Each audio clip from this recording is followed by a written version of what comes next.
Hello everyone and welcome back to the channel. This is Moritz here for MVRugby, and yeah, what a weekend. Having an absolutely fantastic weekend of rugby, being played all around. We had the South Africans versus Portugal in Bloemfontein, refereed by Holly Davidson. Which is apparently the first time the Springboks has ever been reffed by a female ref. Now, we all are, I'm pretty sure, familiar with Holly. She has reffed quite a few teams within the URC, the top 14, the Super 14 games. And so she has reffed a few games within the World Cup as well, but never the South African Springboks. Apparently, I kind of seem to remember it differently, but I might be wrong on that scenario. But doing an absolutely fantastic job of refereeing the Springboks. Having a few words with Archie Snyman as well on the field. After he got a bit handy with one of the Portugal guys that did basically, was obstructing his progress or trying to get to the player to tackle, do a tackle. Warned him not to take matters in his own hands and then escalating the entire situation. But she was pretty, on point with her calls for that entire match. The clock roll from Curtly Arnson that got him a yellow card. The head contact by Andre Esterhuizen in the first couple of minutes of the game that basically got him a red card, sent off, being reviewed by the bunker, and then eventually upgraded to a red card. Not a kind of outcome that he wanted for his debut match. But there it is. Jan Hendrik Wessels scoring his first try for the Springboks as well in his debut match. And then just after the red card or the yellow card was issued on Andre Esterhuizen, the Portugal team basically broke through with a fantastic bit of running rugby, scoring their first try of the game. Which is absolutely, it was a fantastic performance by them. But it was kind of a bit downhill in the first half after that. South Africa scoring 4 tries after that one, up to half time. First one basically by Jan Hendrik Wessels. Then we had the try scored by Curtly Arnson. Directly after him, it was Jason Dixon. And I think Pimpy, I wasn't sure who scored the 4th try. Can't remember now, but that saw us going into the second half. Even Ruiz basically kicking the ball into touch in the 40th minute. The second half coming in, South Africans opened the floodgates and they just went on scoring. Basically coming down to a 64-21 victory. Portugal scoring a second try by Dos Santos in the second half as well. Did very well for themselves. Thomas, Fernandez, most of the guys within the Pinto also within the Portuguese team played very well. Unfortunately, not a lot of depth in their game or strength shown, especially faced off with South Africans forwards to the quality of Jan Hendrik Wessels, and Nkunu and all those guys, really making headway into the Argentinian forwards and defense. Sasha Famba Komazulu shone absolutely within the second half when he was brought in. 100% kicking rate. Moni Lebok did miss his first kick of the game, so kind of out of the 3 kicks he made, he basically hit 2. So not a great scoring game for him. But Sasha took it further and absolutely ran away with the scores. He started kicking absolutely brilliantly. 2 of his offloads to Mapimpi getting try scores. Mapimpi scoring a hat-trick in that game. Fantastic rugby being played by the Springboks. Really kind of, just bringing alive running rugby. There wasn't a lot of kicking going on. Clearance kicks was mostly done by Portugal. But yeah, I think the Portuguese guys could really be proud of themselves. They did a smashing performance there. Although they did pull on the shortest end at the end of the time. 64-21 was the end result for that game. So they absolutely did do very well for themselves. Not a very we never expected them to actually win. They're not really that much of a strong team. Rugby in Argentina doesn't get that kind of opportunities like in countries like New Zealand, in England, Scotland, South Africa. And I think I spoke about that within, in the last video of mine, that a lot of these smaller teams don't really get the major opportunities that the larger countries do get. And especially, these countries where rugby isn't really, kind of a game played, almost like a religion. I mean, in New Zealand, South Africa, Australia, England, you get a lot of lads, young lads that are basically goes to, school, playing school rugby, being trained from a very young age, to make an impact. They dream of playing rugby, one day for the national team. I think it's a lot of young boys that basically starts off in school, high school, primary school rugby, and then going on to varsity rugby, going on to club rugby. It's been their dream from the beginning to one day run out in that green and gold. And the same for New Zealand. So definitely, for them to make these kind of impacts in games, although eventually losing the game, they did play well and they did play their hearts out. So they are making progress from performances that we've seen in the last couple of years, and the last couple of World Cups. They really have done a great job of improving their game. Fiji against New Zealand, again also scoring 1 try but not converting. The Flying Fijians really also making quite a great impact for themselves. I think they did make it to the final in the last World Cup, if I'm not mistaken. I might be wrong, but yeah.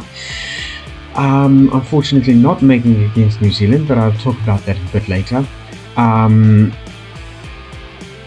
Quan Horn making his debutant try in the second half as well.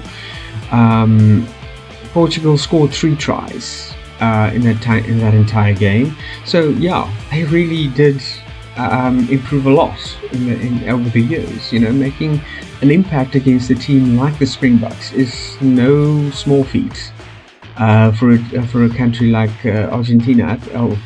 Again, a country like Portugal. A lot of these countries, Portugal, Italy,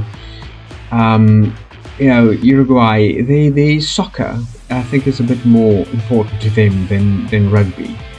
I think it's, a lot of us, countries like Australia, New Zealand, South Africa, Scotland, not really Scotland and England. I think, to the British Isles, the soccer and rugby are equally important, and their players really put as much effort into their games as we do in our rugby. But yeah, we are predominantly a rugby orientated nation. Same with New Zealand and Australia. Although Australia has, they have done a bit better in their game. But Georgia, oh boy, did Georgia really make an improvement in their game from their judging by their performance in the last World Cup, they really did very well, and I'll speak about that as well.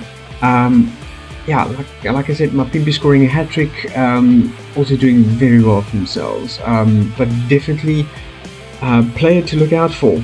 Again, Sasha Feinberg Nkomazulu. Talented young man from Bishops, I believe, and absolutely, wow, fantastic performance by him.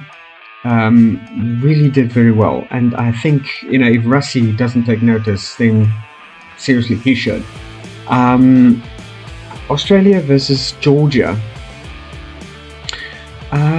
3 tries before halftime by the Wallabies, and then obviously getting a yellow card at the end of the first half with knee to the face of one of the Georgian players. As he tried to go for an up and over, the Australian player basically jumps up into the air in the kind of the same action that put Grant Williams out of action by the Argentinian player, except in this case the connection was made with the knee to the face. When Grant Williams' case, it was the hip of the Argentinian player that made contact. But also the Argentinian player, like we saw, was cited and banned for a couple of matches after that. I can't remember who it was. It was quite a while ago in the game leading up to the World Cup that we played against Argentina. And in this one, obviously, yes, he got a yellow card immediately after that. It was sent for review to the bunker. Basically, the second half opened with the ref announcing that it was upgraded to a red card. Totally justified, I believe. Just as much as I felt that the yellow card for Curtly Arnse with the croc roll, that was completely justified. Andre Esterhuizen didn't dip into the tackle. There was no mitigation, and it did result in a head contact with the Portuguese player that he tackled. So yes, red card, justified. Although I think the kind of red card in the Wallaby game was a bit more justified. I mean, that was really high degree of danger. But yeah, it's unfortunate. Andre Esterhuizen will be missing a couple of games now. Usually, I think the minimum is about 4 games that you will be banned for after receiving a red card. And I believe that World Rugby is kind of reviewing the red card rule, making it possible for the player to be replaced by an extra player on the field. The reason behind it is that the red card should indeed be a penalty for the player that made the foul play or the infraction, not the team. So I don't know how that's going to work. We'll have to see what happens and how people feel about it. I mean, you guys can raise your opinions in the comments field. I always welcome your opinions. I love the opinions that I got from the review I did on the second test match between the Springboks and Ireland. Please, guys, by all means, feel free. I always love people's opinions, and I value your opinions, and I might not always agree with them, but it doesn't mean that I'm going to just shoot you guys down in flames. Yeah, but Georgia followed in the second half. They just really made a massive impact, scoring I think about 2 tries after that. No, it was a bit more. Like I think 3 or 4 tries that they scored. They ended up with 29 points. It was still a victory to the Wallabies, winning 40-29 in that game. But still, a 29 score game against the Wallabies, who are supposed to be a lot stronger than a team like Georgia, really did well. I honestly can take my hat off to the Georgians. If they can carry on at that trajectory, I'm hoping to see them in a World Cup, either quarterfinal or semi-final in the future. Well done, boys. You guys did very well. Coming to the New Zealand versus Fiji game, hard-fought match. Really hard-fought match by the Flying Fijians. I'll take my hat off to you guys. Again, like I said, smaller countries like Fiji, like Tonga, Uruguay, and so on, they really don't get a lot of experience playing for clubs. They mostly of them get sort of sourced out to overseas clubs that doesn't quite play the same type of strategy and tactics as they would eventually have to adapt when coming into a national team. They do kind of come into to any kind of national team matchup with a bit of a handicap, because now they have to adapt. They've been overseas now for how long, playing for different clubs, and then having to adapt to that club's way of playing and the tactics. They come back to the national team, and even though they've been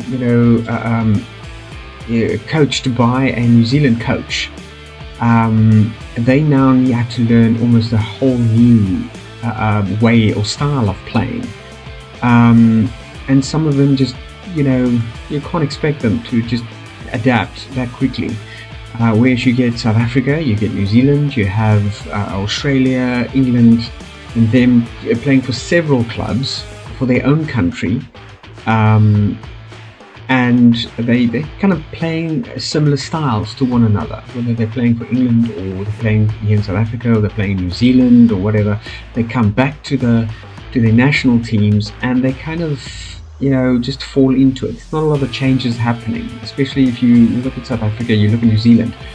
They all play the same style of rugby within the clubs and the unions. And then they come back to the All Blacks, they come back to the Springboks, and it's not a lot of changes that happens. So they are already kind of falling into the same style and the same tactics of playing, and it's not really much of an adjustment for them. So that which results in stronger team play. The tackle on Damien McKenzie that got the yellow card, it's like we've seen so many times, it is a dangerous tackle. There were mitigation, however, we just kept it at a yellow card. The player, basically, the Fijian player, picked him up, legs above head, and then put him down onto the ground pretty hard. And I mean, considering that, I don't know how you do it, but they played on a false grass field. You could literally see it from no grass being uprooted within scrums, which usually happens. And yeah, I just, so you kind of expect that there is kind of concrete or hard concrete underneath it. So where's the padding? You play in a grass field, a true grass field, and it's, you're not falling that hard. It's not it kind of adds to the danger, I think, of the game. But yeah, they played it in San Diego, which is, I think the field is probably being used more for American football or soccer, for that matter. So it's not really, it's quick changes that had to happen for, them to play on, in that stadium. But yeah, it's the first time I've ever seen a rugby game being played on actually fake grass. I don't think it's AstroTurf. AstroTurf is a harder material. I might be wrong. It might be AstroTurf. I don't know. But it was fake grass. You could actually pick that up as you watch the game. Then obviously, the disallowed try by Sever Reeves or Reese, because of Scott Barrett's taking out the man without the ball. He wasn't even inside the ruck. So I don't know how he was thinking. He's like, okay, I'll just clear this player that's not inside the ruck. Come on, Scott. Which referee is going to fall for that one? But yeah, did kind of got penalised for that one. Which saw Sever Reeves try being disallowed. But the All Blacks just opened the floodgate, especially in the second half. I think they had a 54-7 victory over the Flying Fijians. Fiji did score a try, I think, early on in the second half.